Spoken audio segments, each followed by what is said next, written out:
Hey everybody, welcome back to my channel. My name is Tyler and I had a few minutes, so I figured I'd show you how to fix some stuck buttons in a Mazda CX-5 media center panel.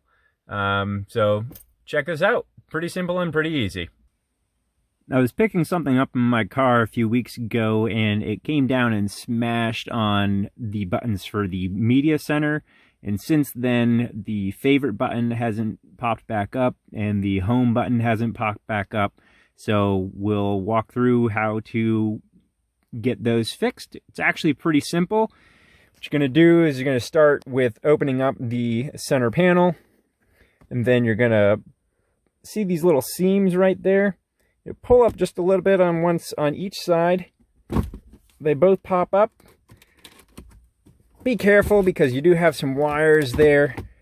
You're going to pop it up though, and then boom, it's off just like that. On the other side, you have two wires, and then where the actual media center has a few screws. So we're going to undo those, clean things up, then put it all back together and test it. So I disconnected those two wires and removed a total of 6 screws. There's a little bit of couple of pieces of tape that hold everything in place here. So once you remove those screws and pull the tape off, this little cover comes back, and then you have your processing board here, and then another little wire. We'll pop that wire off, see what's behind that board. So I pulled that motherboard back and I see all of the different components that are attached to the actual buttons.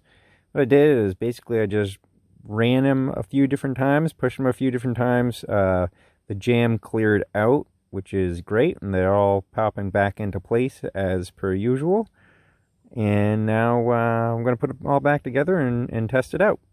Alright, a quick function check just to make sure that all the buttons pop back up and we're good to go. Yep.